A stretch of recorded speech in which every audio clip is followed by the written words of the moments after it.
Bismillahirrahmanirrahim. Assalamualaikum warahmatullahi wabarakatuh. Alhamdulillah.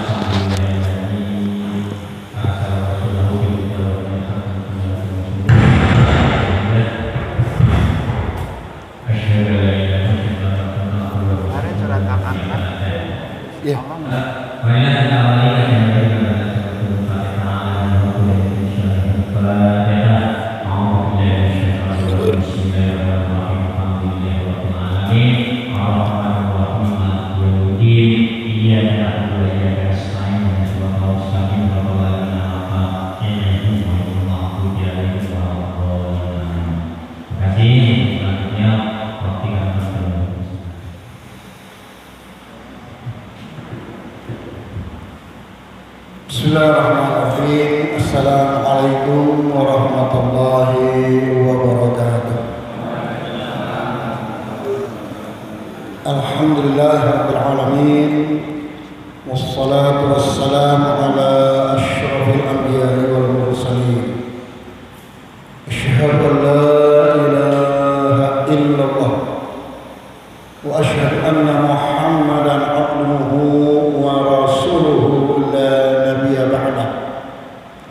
قال الله تعالى في كتابه الكريم أعوذ بالله من الشيطان الرجيم بسم الله الرحمن الرحيم وعباد الرحمن الذين يمشون على الأرض هونا وإذا خاطبهم الجاهلون قالوا سلاما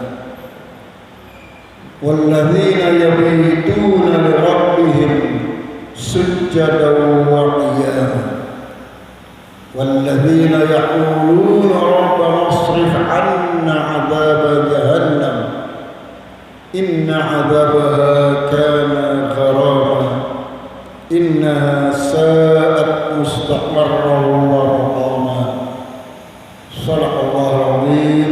أما بعد. Bapak-bapak segenap jamaah taklim Masjid Al-Ghuraba yang saya hormati, alhamdulillah kita bersyukur kepada Allah Subhanahu wa taala dengan mensyukuri segala nikmat yang Allah berikan kepada kita sekalian. Salawat dan salam semoga tetap tercurah keharibaan Nabi kita, Nabi besar Muhammad sallallahu alaihi wasallam. Tidak lupa kita mendoakan saudara-saudara kita, mereka yang sakit mudah-mudahan segera Allah sembuhkan. Untuk mereka yang sedang diuji dengan berbagai macam masalah kehidupan, mudah-mudahan segera Allah beri jalan keluar. Dan terkhusus untuk kita yang masih dalam keadaan sehat walafiat, mudah-mudahan Allah beri kemampuan untuk istiqomah dalam kebaikan. Amin ya rabbal alamin.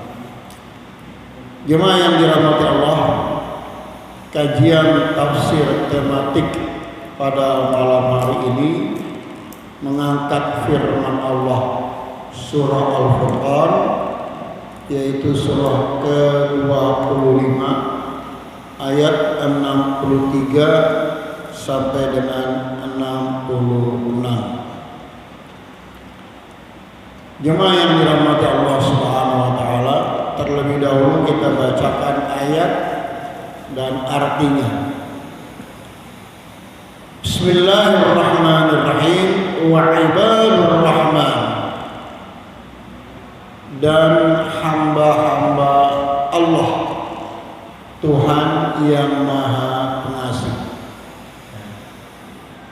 Ibad adalah kalimat jamak dari mufradnya, dari isim tunggalnya abdun, artinya hamba. Jadi kalau ibadur rahman adalah para hamba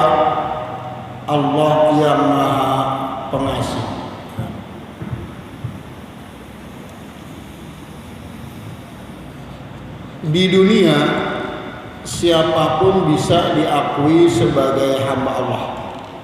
Siapapun bisa mengakui sebagai hamba Allah. Tapi di akhirat tidak semua manusia diakui sebagai hamba Allah. Pada surah Al-Fajr kita dapati, ya ayyatuhan nafsul mutmainnah, wahai jiwa yang tenang. Tenang yang bagaimana? Tenang dalam ketaatan kepada Allah. Karena ada juga orang yang tidak taat tapi tenang-tenang saja, ya. Tidak sholat tapi tenang-tenang saja, ya. Wanita mengaku muslimah, kemana kesana kemari tanpa menutup aurat, tenang-tenang saja. Ada, ya. Jadi yang namanya ibadur rahman, ya, hamba-hamba Allah yang maha pengasih. Kemudian masih dalam pembahasan masalah ibad,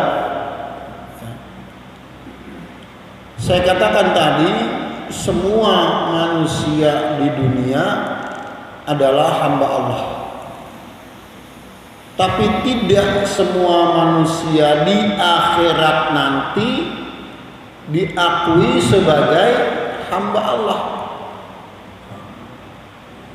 Ya ayyatuhan nafsul mutmainnah, wahai jiwa yang tenang dalam ketaatan.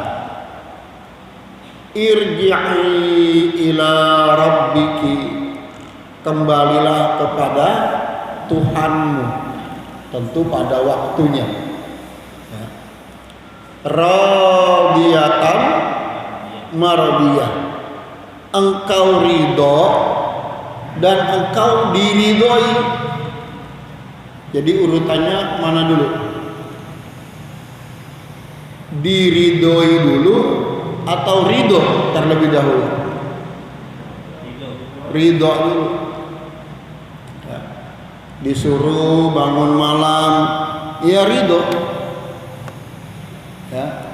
Disuruh berangkat ke masjid subuh-subuh, ya ridho. Ya. Disuruh duduk mengaji di majelis ta'lim, ya ridho. Ya. Itu namanya nafsul mutmainnah. Ya. Jiwa yang tenang dalam ketaatan, dan di akhirat nanti dia dipanggil oleh Allah Subhanahu wa taala, fadkhuli fi ibadi, maka masuklah kalian ke dalam golongan hamba-hambaku. Nah, perhatikan teksnya, fadkhuli fi ibadi, wahai hamba-hambaku, kata Allah, masuklah ke dalam golongan hamba-hambaku. Ya. Fadkhuli fi ibadi wadkhuli jannati, masuklah kalian ke dalam surgaku. Ya.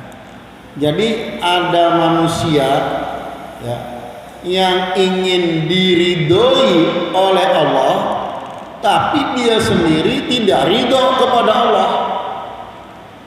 Ya. Siapa itu? Ya mereka yang hanya sekedar ingin tahu beragama. Ya, barulah mardiyah, diridhoi. Ya. Nah, jiwa yang tenang dalam ketaatan, jiwa yang ridho dengan ketentuan Allah, dan jiwa yang diridhoi, fadkhuli fi ibadi, masuklah kamu ke dalam golongan hamba-hambaku, wadkhuli jannati, dan masuklah kalian ke dalam surgaku. Jamaah yang dirahmati Allah, kalau saya bertamu ke rumah Bapak, Assalamualaikum tidak dijawab juga. Kemudian tetangganya bilang, Pak Ustadz masuk aja, orangnya ada di dalam. Enak nggak? Nggak enak. Kenapa nggak enak?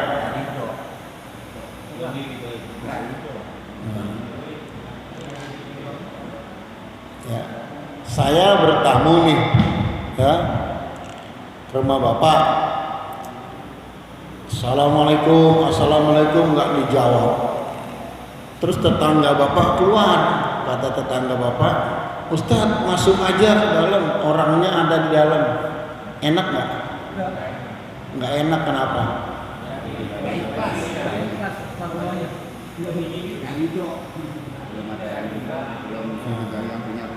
Nah, ini lebih tepat. Yang nyuruh masuk bukan yang punya rumah. Yang nyuruh masuk siapa? Tetangga. Lain kalau yang punya rumah yang menyuruh masuk. Gitu. Ya. Nah, bunyi ayat ini, fadkhuli fi ibadi, masuklah ke dalam golongan hamba-hambaku, wadkhuli jannati, masuklah ke dalam surgaku. Yang nyuruh masuk siapa? Allah, yang punya surga. Ya, memang ada dalam sejarah Islam orang yang masih hidup namanya sudah ada di surga. Tapi sebaliknya juga ada orang yang masih hidup namanya sudah ada di neraka. Ya. Bilal bin Rabah itu budak belian, hamba sahaya, miskin papa, ya, kasta rendah, wajah tidak menarik, ya, nggak punya apa-apa, tapi surga merindukannya, ya, subhanallah. Nah, ini kalau kita coba bertanya pada diri sendiri, kira-kira model kita ini dirindukan oleh surga apa oleh neraka?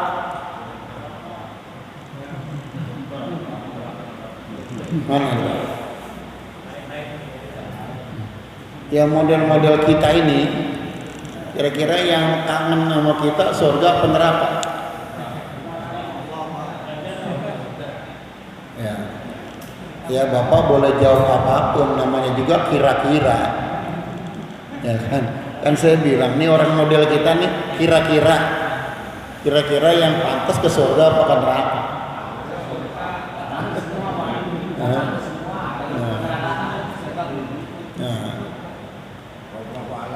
Ya, silakan jawab apapun, insya Allah benar. Ya, yang penting paham. Gitu. Para jamaah yang dirahmati Allah, ya, nah, jiwa yang tenang dalam ketaatan kepada Allah disuruh masuk surga sama siapa? Sama Allah yang punya surga. Terus pelajaran apa yang kita ambil? Ya, mencoba melatih diri untuk selalu tenang dalam ketaatan, gelisah dalam pengingkaran, resah hatinya, nggak nyaman. Kenapa nggak nyaman? Ini malam Jumat, ini malam pengajian, kok saya ada di rumah, kok nggak berangkat ke pengajian? Ya, ada keresahan, ada kegelisahan. Ya.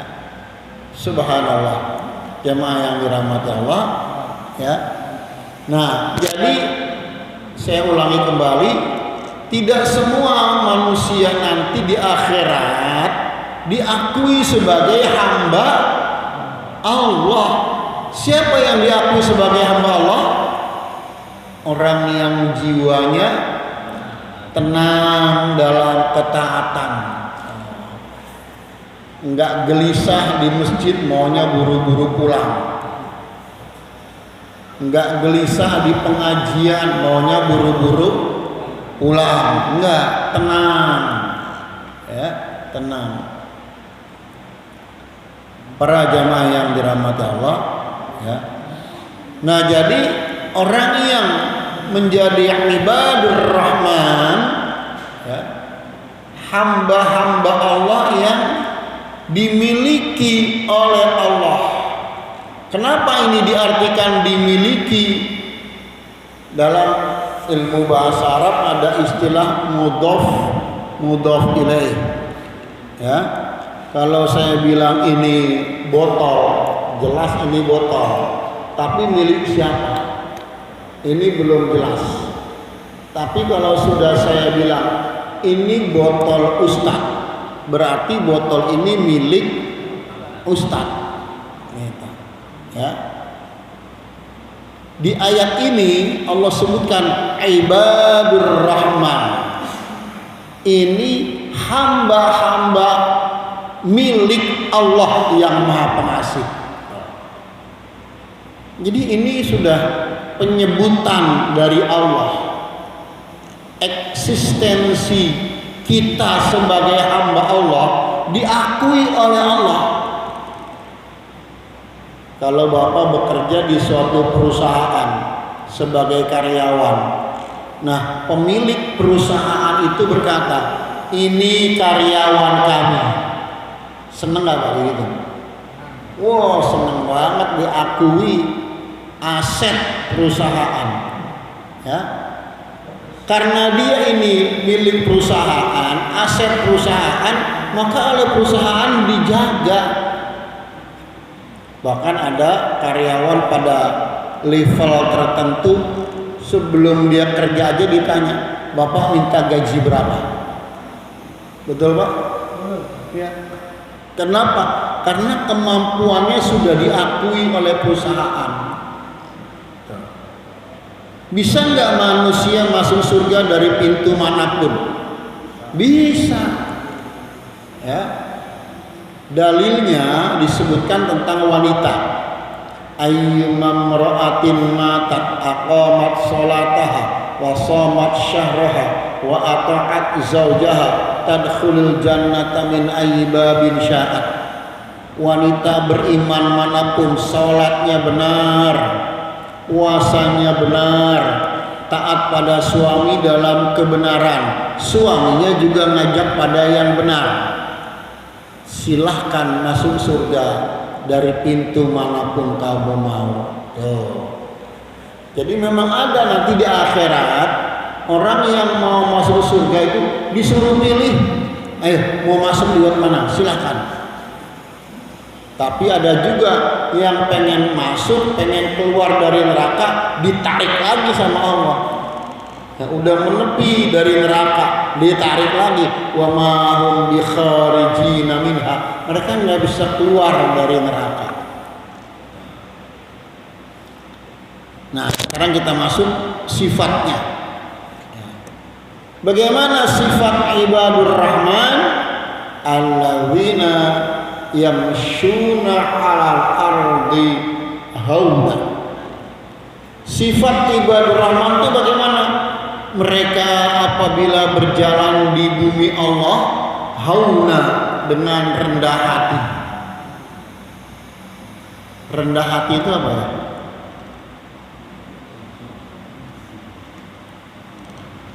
Apa Pak? Rendah hati itu apa?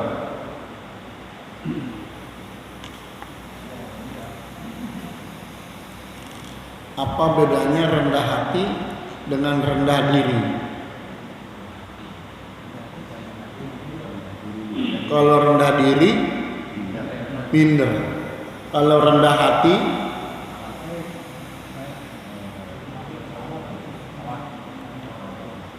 ya tidak sombong, ya hauna. Jamaah yang dirahmati Allah, rendah hati itu macam-macam. Ada rendah hati di hatinya tidak pernah terbersit, saya lebih hebat daripada Bapak. Tidak pernah terbersit, di hati seorang suami, saya lebih capek daripada istri. Nggak ada. Ya. Ada juga rendah hati nampak dari perkataan, dari ucapannya tidak pernah menunjukkan saya loh yang berjasa. Ini kan bisa begini karena saya, nggak pernah ada begitu. Ya. Ada juga rendah hati ditampakkan dalam sikapnya, dalam perbuatannya. Dia bisa menjawab suatu masalah, tapi dia tanyakan dulu kepada yang lain. Bagaimana Pak? Kira-kira menurut Bapak-bapak? Itu cara diplomasi Rasulullah. Rasulullah ingin menyampaikan suatu masalah, tapi ditanyakan dulu kepada jamaah. Nah, wahai para jamaah, tahu nggak yang dimaksud dengan ghibah? Sahabat mengatakan Allah dan Rasulnya lah yang lebih tahu tentang ghibah. Akhirnya dijelaskan oleh Nabi.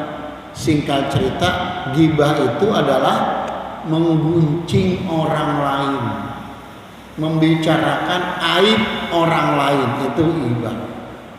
Tapi metode yang disampaikan oleh Nabi apa? Bertanya, tidak langsung menggurui, bertanya dulu. Ya, Ibadur Rahman itu yang syuna alal ardi ketika dia berjalan di muka bumi itu dengan rendah hati. Sampai di dalam kitab Ibnu Katsir, dalam tafsir Ibnu Katsir disebutkan, ini Nabi, ini bumi. Nabi kalau berjalan itu seakan buminya mendekati Nabi. Sebetulnya bukan buminya yang mendekati Nabi, tapi nabinya yang membongkokkan badannya sehingga seakan mendekati bumi. Jadi bapak-bapak, ada dalilnya kalau berjalan di hadapan orang tua, di hadapan guru, ya, di hadapan orang-orang yang terpandang karena kebaikannya. Permisi Pak, bahasa Jawanya apa? Nah, nyun sewu. Delakung apa? Derek langkung sama. Derek langkung. Upang lewat. Gitu. Kalau bahasa kota buminya exhibition.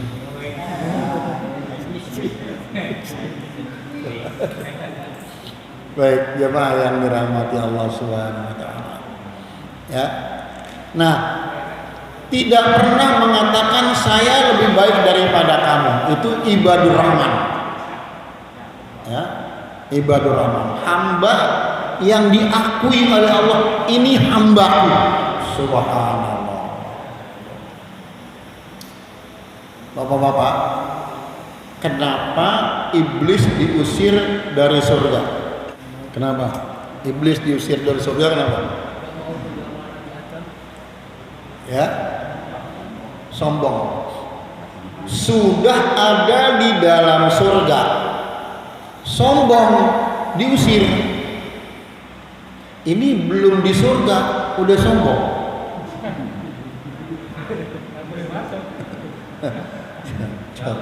Dan perlu dicatat bapak-bapak, iblis itu dosanya berapa? Cuma satu. Apa? Sombong. Cuma satu, diusir. Nah, kita dosanya berapa?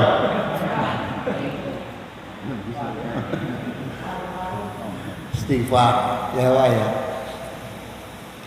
Kira-kira Bapak boleh jawab boleh enggak? Pernah ada enggak dalam diri kita kesombongan? Ada. Pelit, sombong, pelit, dengki, hasud, ada semua kayaknya. Jujur aja. Hai. Karunia itu. Ya. Jadi kalau ngebandingin dengan dosa iblis yang cuma satu, dia sudah di dalam surga loh. istilahnya udah punya kapling di surga, diusir. Ya, kan lebih dulu iblis kan daripada Nabi Adam, ya kan? Lebih dulu. Dosanya satu. Ana khairum minhu. Aku lebih baik daripada Adam. Khalaqtani min nar wa khalaqtahu min tin. Kau ciptakan aku dari api, sementara kau ciptakan Adam dari tanah. Padahal itu tidak menentukan mulianya, tidak. Ya, subhanallah. Boleh saya tanya nggak Pak? Boleh nggak? Pernah nggak merasa lebih capek daripada istri? Pernah nggak merasa lebih berjasa daripada istri? Pernah, sering lagi. Berarti bukan cuma sombong itu. Di atasnya sombong, namanya apa? Di atasnya sombong itu namanya somse. Iya, somse. Hati-hati. Nah, kita ngaji untuk perbaikan diri. Jangan merasa lebih baik, lebih capek, lebih berjasa daripada istri. Jangan. Istri juga begitu. Ya, nggak boleh. Khawatirnya nanti diusir. Bukan diusir kalau nauzubillah Pak. Ini namanya ini kita mengkaji. Nanti di pintu surga tertulis nama-nama yang tidak boleh masuk. Ada nggak nama kita di situ? Berikut keterangannya.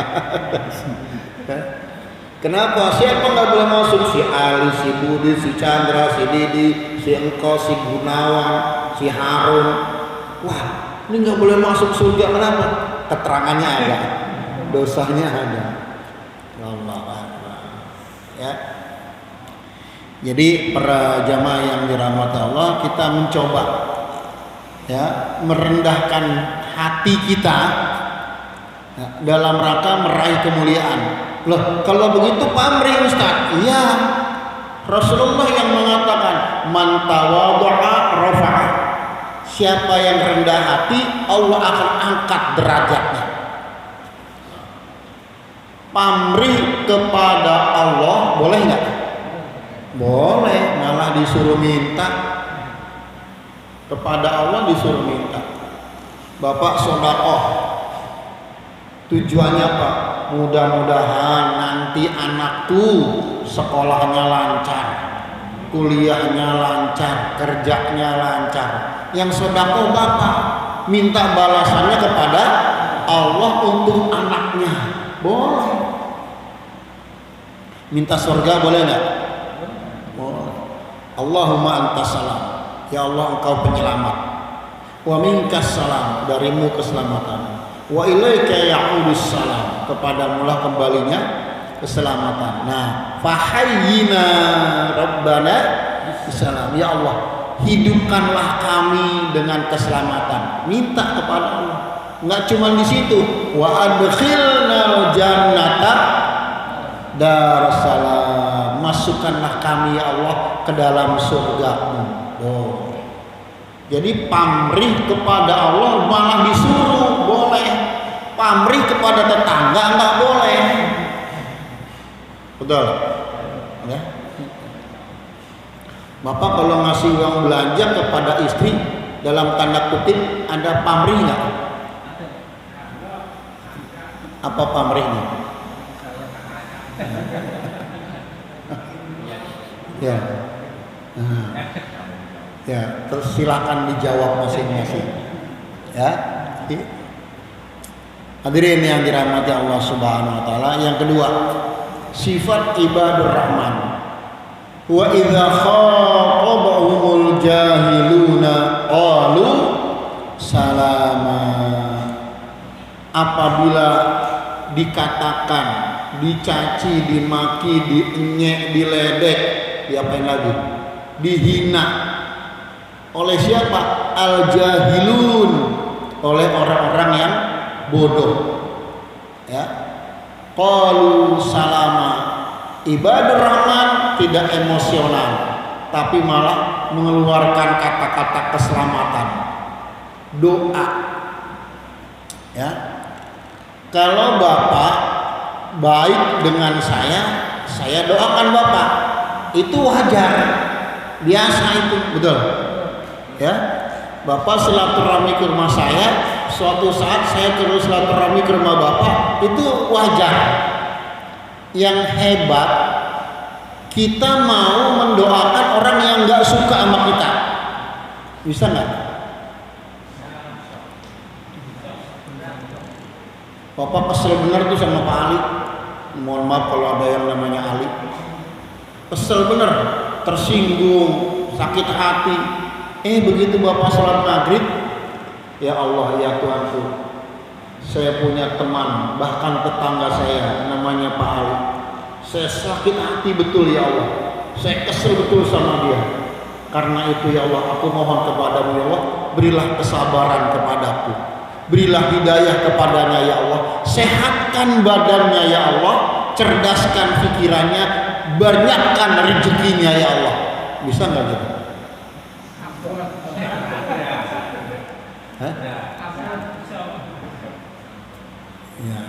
Ya kalau nggak bisa ya namanya kita lagi belajar.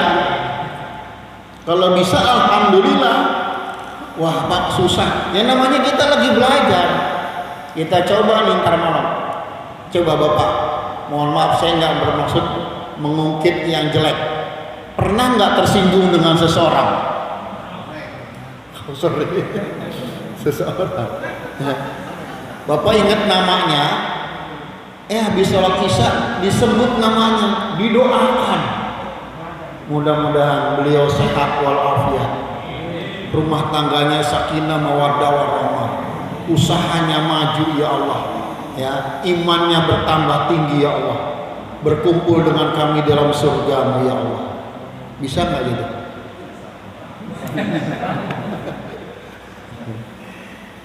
Ustaz, apakah perlu disebut namanya? Boleh. Untuk mendoakan boleh sebut namanya.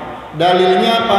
Rasulullah kepada Sayyidina Umar berkata, "Ya Umar, syarikni fid du'a." Hai Umar, sertakan aku dalam doamu. Jadi Rasulullah juga minta didoakan. Lah ini ada orang sombong banget, aneh kagak perlu doain teh. Waduh, sombong banget itu orang. Ya, sombong banget. Ya. Jadi kalau Bapak mau berangkat kerja, pandang wajah istri berapa detik? Ini kedengeran nggak? Nah, biar denger dah. Jadi dalam ilmu jiwa, betul Pak. Ya, ini bukan pelajaran tidak sopan. Begitu Bapak mau berangkat kerja, tentunya di kamar, peluk istri 15 detik. Ya tetap kerja, maksudnya nggak jadi kerja.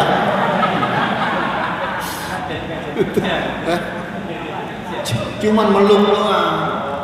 Kan udah pagi, udah rapi.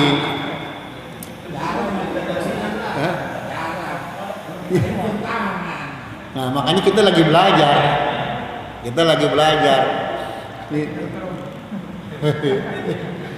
Kan ini udah malam Jumatnya, ya, belum 15 detik.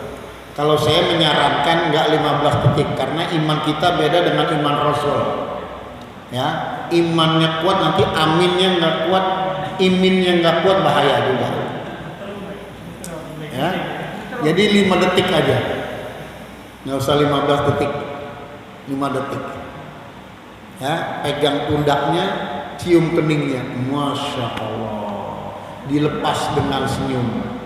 Ya, itu kerja nikmat Pak, betul nggak?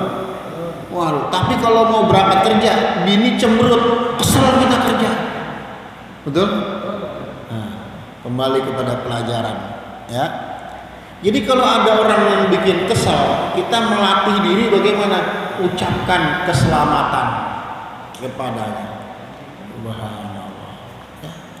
Kalau bisa alhamdulillah, kalau nggak bisa ya kita lagi belajar, kita coba supaya bisa.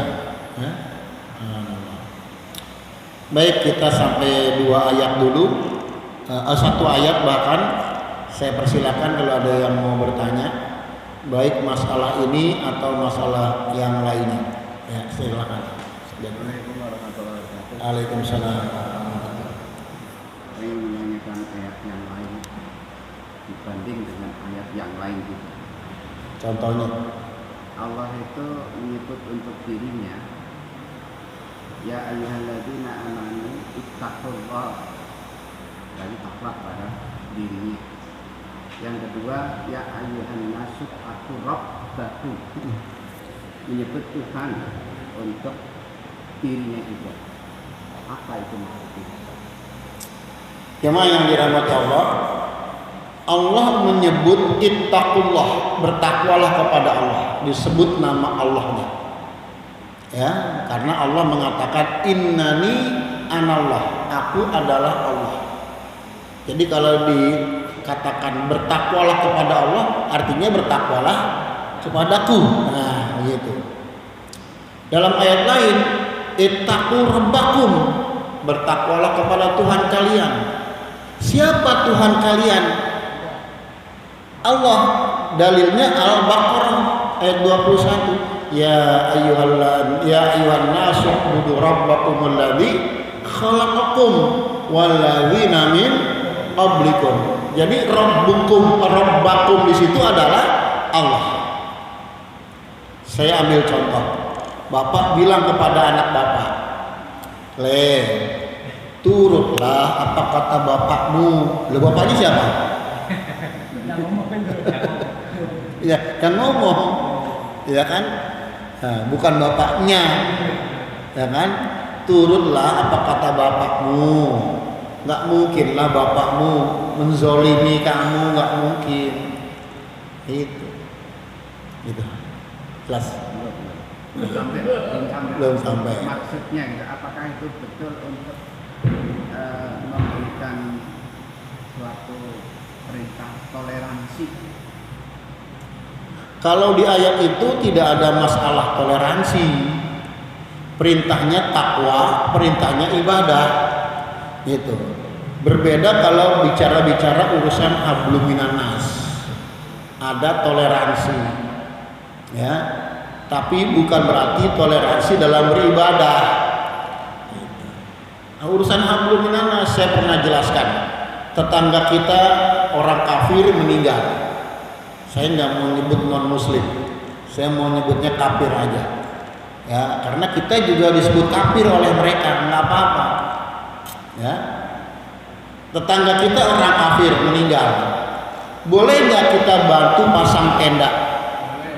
Boleh. Boleh nggak kita bantu beresin kursi? Boleh nggak mobil kita dipinjam untuk bawa keluarganya ke pemakaman? Boleh. Unsurnya material, nggak masalah. Tapi kalau udah masuk ke area pemakaman, kita jangan masuk. Seperti bapak supir ambulan, ya kan, mengantar ke area pemakaman, tidak masuk dalam peribadatan di pemakaman. Itu yang tidak dibolehkan. Jadi ayat yang Bapak sampaikan itu sebetulnya bukan ayat toleransi, ayat perintah untuk taat, takwa, ayat perintah untuk ibadah. Monggo, silakan. Ya. Assalamualaikum warahmatullahi wabarakatuh. Waalaikumsalam. Saya mau bertanya, Pak Ustaz. Iya. Cahaya Allah itu seperti apa? Apa? Cahaya. Ya. Bentuknya seperti apa? Sifatnya seperti apa? Itu aja. Ya. Jemaah yang dirahmati Allah Subhanahu wa taala, Nabi Musa pernah ingin melihat wajah Allah. Tapi kata Allah, lihatlah cahaya di sana. Pingsan. Nabi Musa nggak kuat melihat cahaya Allah. Kalau yang Bapak tanya cahaya dengan ilustrasi terangnya, itu sudah cahaya di atas cahaya. Tapi kalau Bapak menanyakan tentang cahaya dalam artian hidayah, nah, ya, itu juga hidayah. Itu hidayah. Hidayah juga disebut cahaya ilahi. Gitu Pak. Ya. Masih ada? Ya, ini dulu baru itu. Tadi menyinggung masalah hibah ya. Oh, hibah itu kita bicarakan masalah kejelekan orang lain. Tapi Ya. kalau kita bicarakan yang masalah kebaikan itu apa maksudnya itu hibah atau Gibah membicarakan kejelekan orang lain. Bolehkah membicarakan kebaikannya? Oh, kalau itu bukan gibah. Boleh, kalau itu nggak apa-apa. Nah, sekarang kita kembangkan dulu, ya. Jelas ya. Gibah menggunjing orang lain, kejelekannya. Kalau itu tidak boleh.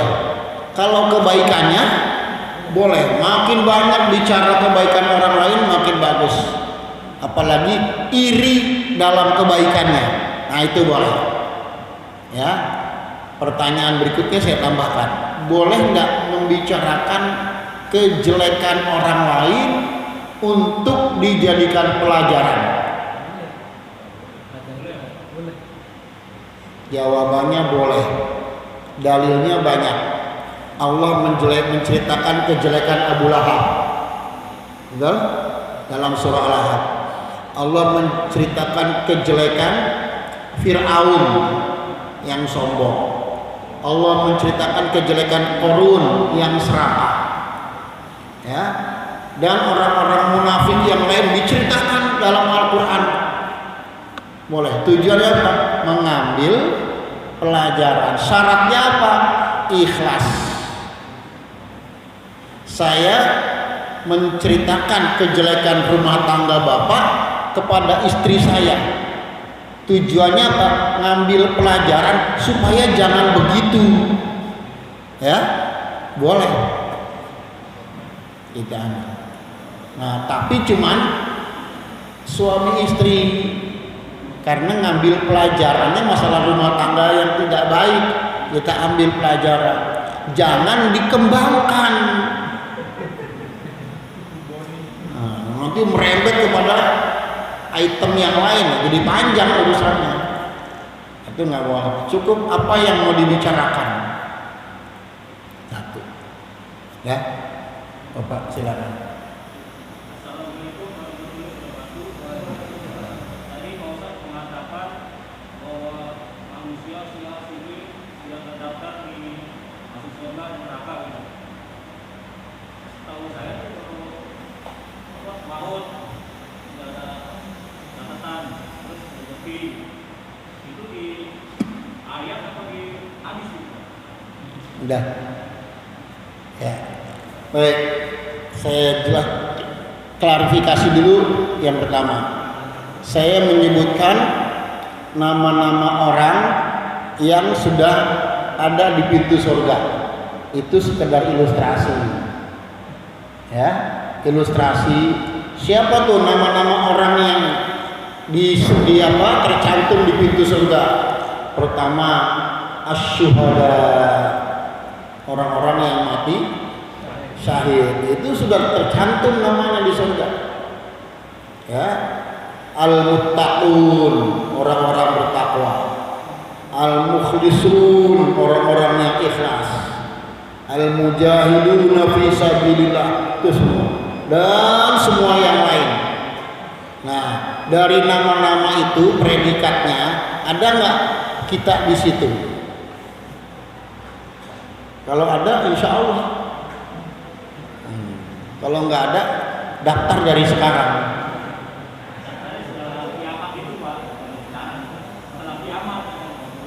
Setelah kiamat kenapa?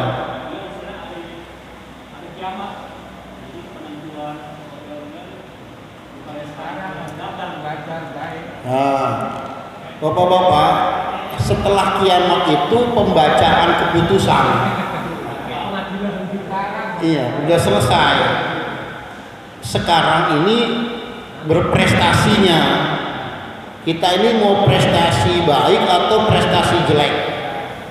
Ya, nanti kan ada padang mahsyar, ada yaumul hisab, ada yaumul mizan. Ya.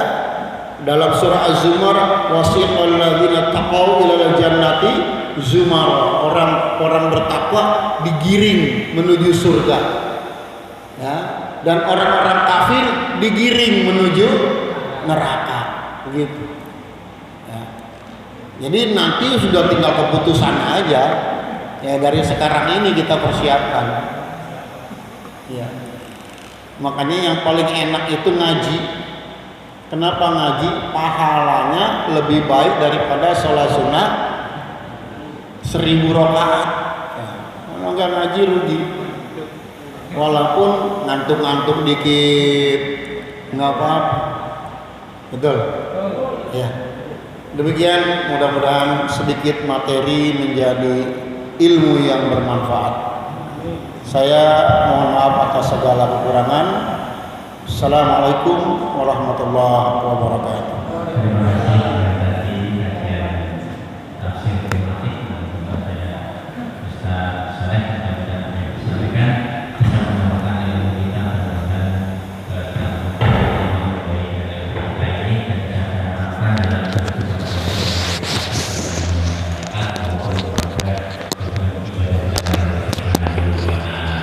Mungkin